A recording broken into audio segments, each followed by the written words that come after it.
Chapter 1. I woke up married to a CEO. You. Milo Thorne.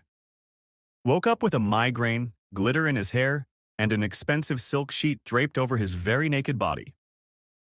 The bed was not his. The room was definitely not his. It was too clean, too quiet, and smelled like expensive cologne and bankruptcy-inducing success. And the man next to him? The man was way too handsome to be legal. Tousled dark hair, chiseled jawline, thick lashes resting over sharp cheekbones. He looked like the kind of alpha who owned private islands and mafia connections. Milo screamed. The man didn't move. He just slowly opened his eyes, blinked once, and said in a deep, sleepy voice, "You're awake? Good. You forgot to take your vitamin gummies last night." Milo screamed again, dramatically clutching the sheet like a Victorian maiden. "Who are you? Where am I? Did we, oh my God." Then he saw it. A sleek black ring on the alpha's finger, a matching one on his own, and the faint glowing bond mark at the base of his neck. "No," Milo whispered, looking like he was about to faint. No, this is not happening. This is a prank. I didn't just marry and mate. Who the hell even are you?" The alpha sat up calmly, looking criminally hot and absolutely unfazed. "Rhett Langford, CEO of Langford Holdings, your husband." Milo screamed for a third time and threw a pillow at him. 12 hours earlier, Rhett Langford didn't believe in fate, but he believed in Milo Thorne. The bratty, chaotic, pink-haired Omega with way too much attitude and a voice that made Rhett's spine tingle. He had discovered Milo's rants online a year ago and had been hooked ever since. His team thought it was weird that the deadly CEO listened to influencer drama compilations on lunch breaks, but Rhett had long stopped caring. Milo wasn't like the other alphas and omegas who flirted at galas and corporate functions. He had bite, fire, sparkles. He wore crop tops and threatened to sue people for breathing near him. Rhett watched every video, liked every tweet, and bought every brand Milo promoted, including a limited edition blush palette and a vibrating foot massager. When Rhett heard Milo would attend the Black Gold Influencer Gala, he did the obvious thing. He bought the gala, and then he made sure Milo sat next to him, and made sure Milo's favorite drink was available. And when Milo got drunk on bubblegum vodka, stared at him, and slurred, "You're hot. Want to ruin my career together?" Rhett simply said, "Yes." That night, Milo bonded to him in a haze of heat and alcohol. Rhett, cool, composed Rhett, panicked on the inside but outwardly remained the picture of calm. He carried Milo to his penthouse like he was made of glass and spent the entire night holding him, running his fingers through pink hair he had imagined touching 1,000 times. "In the morning," Milo screamed, "back to present." Rhett handed him a glass of cold coconut water and said softly, "You were the one who bit me first. I was drunk. You said, and I quote, 'You look like the type of man who cries after sex. Let's ruin our lives together.'" Milo stared at him like he was deranged. "That does sound like me." He immediately pulled out his phone and live-tweeted, "Help, my mate just folded my underwear and stared at me for 8 minutes without blinking. Do I call the cops or a therapist?" Milo tries to escape. It goes poorly. Milo packed his glittery suitcase, called a cab, and dramatically announced, "I'm leaving." Rhett simply handed him a black credit card and a Gucci diaper bag. "You'll need this. You said you liked that bag in your unboxing video." "You watched my unboxing video?" "I've watched all 932 of them." Milo glared. "You're a freak." Rhett blinked. "You also said your love language was expensive gifts, so I've arranged a delivery." Cue the doorbell ringing. A life-sized pink plush alpaca was delivered, followed by 4 boxes of exclusive skincare, a designer heat nest blanket, and a new phone with a heart-shaped case. Milo stared. Damn it. Rhett's seduction. Strategy, money, food, and puppy eyes. Despite Milo's protests, Rhett quietly began rearranging his life like it was normal. Installed a plush wall in Milo's room. "You said you liked soft textures." subscribed Milo to every snack box service on Earth, sat beside him during Milo's live streams like a creepy statue, cooked him banana pancakes every morning with blueberry syrup, because you called that brand syrup sex in a reel once. Milo tried to hate him, but the man remembered everything. And worse, he looked hurt every time Milo ignored him. You bought the cafe I liked and renamed it Milo's Mocha? That's insane. You smiled when they gave you the loyalty card. That's not the point. The final blow. Milo's followers were already obsessed. Every rant he posted about his emotionally constipated stalker mate only made people ship them harder. When Milo tried to say, "I'm planning to divorce him," Rhett just kissed his hand and said, "Okay, but not until you taste the tiramisu I made you." Milo ended up eating the whole thing and licking the spoon. "You're evil," he whispered. "I love you," Rhett said softly. "Even if you hate me right now, even if it was an accident, I'd still do it again." Milo blinked. His cheeks turned faintly pink. "If you buy me the limited edition pastel alpaca plush, I might consider not leaving." Rhett didn't hesitate. "I already bought 10. Later that night, Milo posted a new video. "So apparently I'm married to a billionaire alpha who thinks buying me boba is the same as emotional communication. I hate it here. Also, look at my new alpaca. Isn't she cute?" Comment section. "Bro, just admit you love him. I want a mafia alpha who folds my laundry too. Not you glowing. Is this what being spoiled looks like?" Chapter 2. Stop feeding me, you menace. Milo was done. D-O-N-E. With the condo that smelled like sandalwood and safety. With the alpha who kept feeding him like a spoiled house cat. With waking up every day to see another gift tagged with, "Saw this and thought of you." So obviously, he packed his glitter suitcase again, put on his biggest sunglasses, and announced with a dramatic hair flip, "I'm leaving, don't try to stop me." Rhett blinked once, calm as ever, then handed him a neatly folded hoodie. It was Milo's favorite one.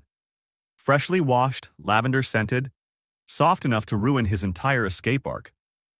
"I hate you," Milo muttered, snatching it. "You'll get cold," Rhett said, pressing a warm box of pastries into his hands. "The matcha ones with strawberry filling, from that place you liked." Milo looked down at the pastel green box. It had his name on it, embroidered, in glitter thread. "This is emotional manipulation. The escaping Omega, take 3. By the time Milo stormed out the front door, he had 3 new brand sponsorship offers in his inbox, arranged by Rhett's PR team. A limited edition trench coat he'd been eyeing on Insta, just casually hanging on a hallway mannequin. And a cab driver who suspiciously looked like Rhett's bodyguard in sunglasses. "Are you Mr. Thorne?" the driver asked. Milo blinked, then threw a croissant at him and stormed back upstairs. Live stream drama. Later that night, Milo went live from Rhett's ridiculously huge marble kitchen, slouched in the chair while chewing on strawberry mochi. "Guys, help. This man bought me 5 kinds of cake today and stared at me the whole time I ate them, like I was performing a sacred ritual or something." He zoomed in on Rhett, sitting across the table, emotionless, sipping tea like an overworked sugar daddy. "Why is this man breathing near me 24/7? Rhett, blink. Comment section. "BRO, you're glowing. Is this what obsessive love looks like? May this kind of love find me too. That alpha is giving husband material with silent menace. Babe, blink twice if you're in love. Wait, you just did. Caught." Milo nearly choked on his mochi. "I am not glowing, I'm nesting. Stress nesting, from trauma." Rhett pushed a new plush toward him without a word. Milo took it and cuddled it, while glaring. How to fluster a tsundere Omega. 101. Milo tried to assert dominance. He marched into the living room, fully ready to scream at Rhett for breathing too handsomely, only to pause. The entire space had changed. His heat nest, his precious, sacred, drama queen Omega nest, had been carefully replicated in the living room. Same soft textures, Same pastel colors. Same throw blanket from that viral store in Paris that takes 6 months to deliver. What the hell is this? He asked, blinking. You said the sun from the bedroom window hits your eyes too early, Rhett said, calm. So I made a second nest spot, just in case you wanted to nap somewhere else. Milo opened his mouth to yell, but made the mistake of looking at Rhett's face. The slightest hint of hopeful softness, a flicker of nervousness in those usually blank eyes. Itch, Milo muttered, flopping dramatically into the nest. You're insane. I know, Rhett replied, placing a plush alpaca at his side. You like this one. Milo hated how fast he cuddled it. The I definitely don't like him crisis. Later that night, Milo sat in his pajamas scrolling through fan edits that someone made from his live streams. Milo eating, while Rhett watches him like he's sunlight. Milo rolling his eyes while Rhett silently hands him a juice box. Milo ranting while Rhett folds his laundry in the background like it's a romantic drama. The music overlay? Some emotional love ballad with the lyrics, "He doesn't speak, but his actions scream." Milo flushed bright red and threw his phone away, then scrambled to get it back when he remembered he was supposed to do a brand story. I'm not falling for him, he whispered, to absolutely no one.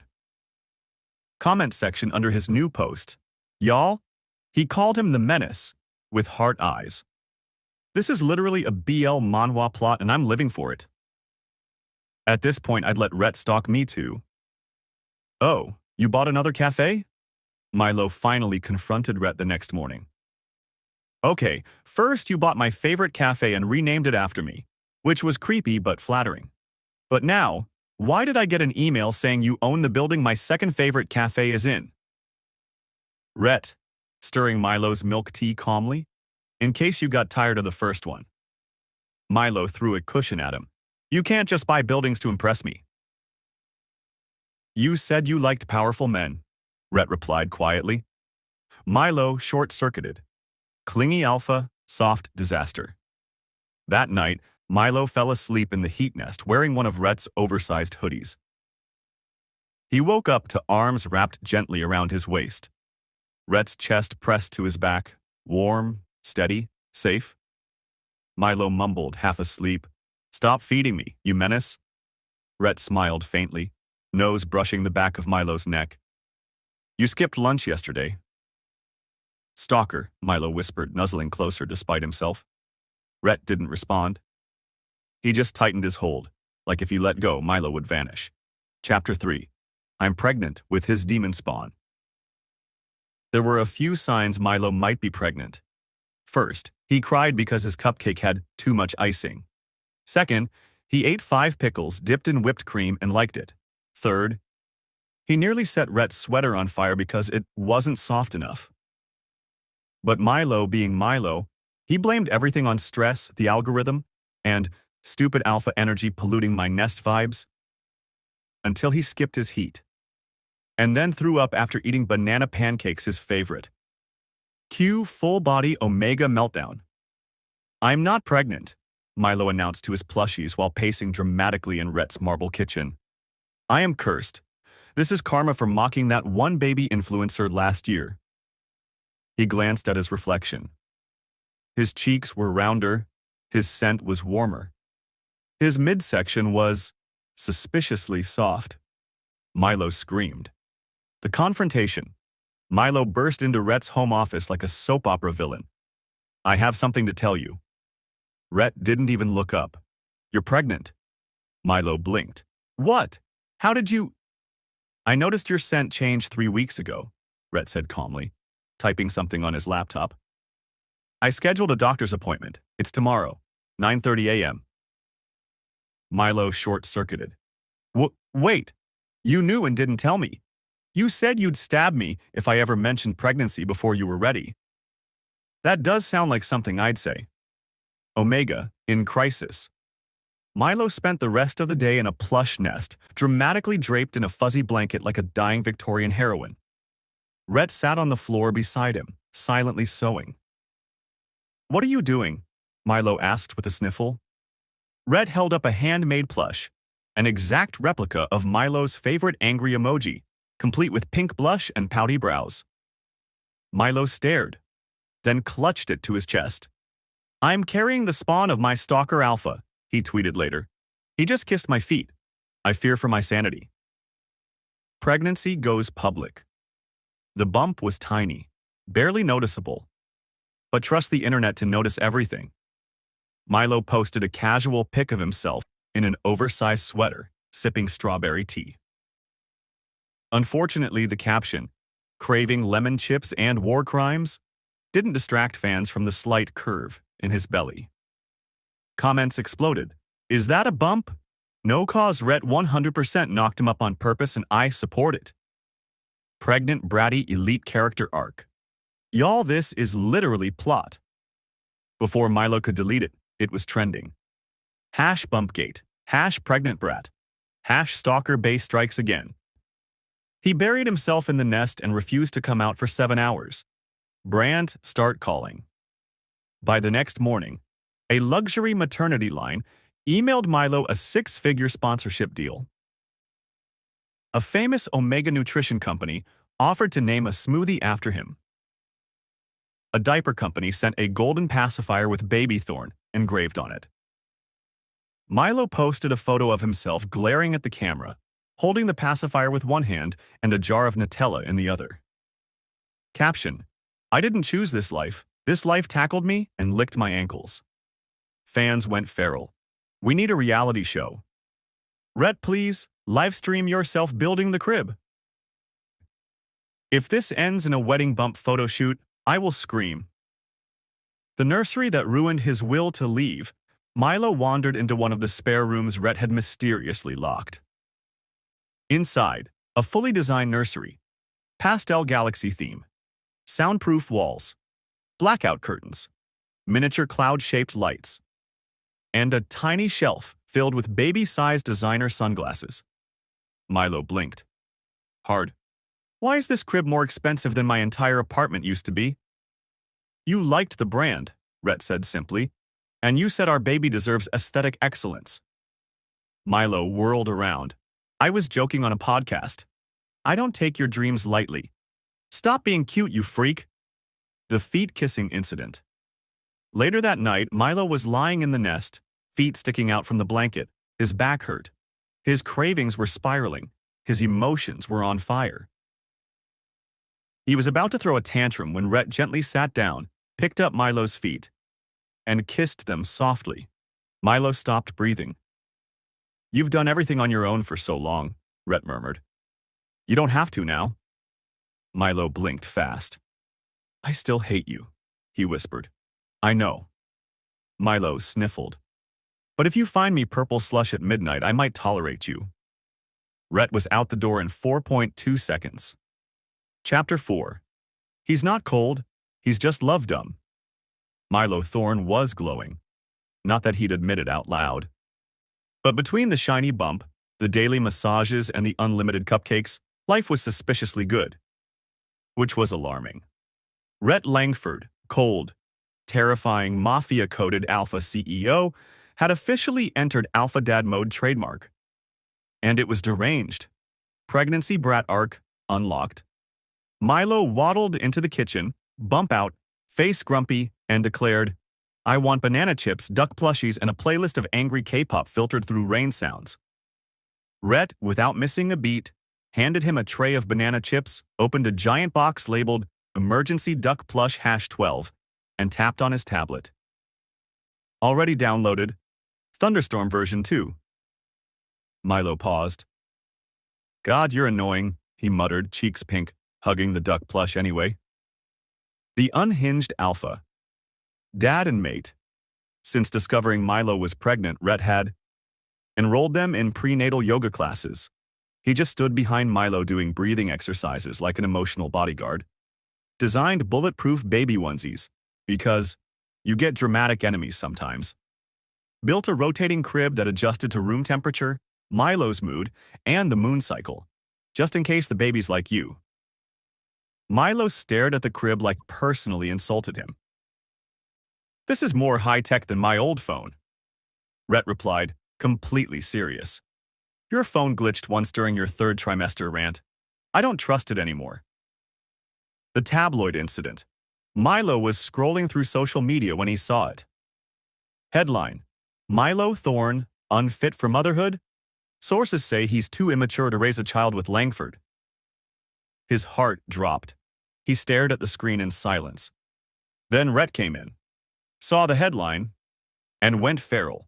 Flash cut: Rhett Langford at a public conference. A journalist asked, "Mr. Langford, do you think your flashy Omega husband is really ready for parenthood?" Crack. Rhett punched him.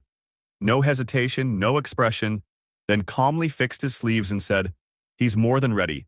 Say his name again and I'll buy this news network, shut it down, and turn your office into a plushie factory." Backstage, Milo blinked. Why did that turn me on a little? He then posted, "My unhinged husband is hotter than your dusty ex. Stay mad." Soft alpha, even softer heart. Every morning, Rhett kissed Milo's bump. Every single day. He whispered things to it when he thought Milo was asleep. "Your papa's stronger than he thinks. You're already so loved. If you inherit his attitude, I'm prepared. Emotionally, barely." He practiced lullabies during push-ups, ordered parenting books, and built a what to do if Milo yells flowchart. Milo watched him from the doorway one night.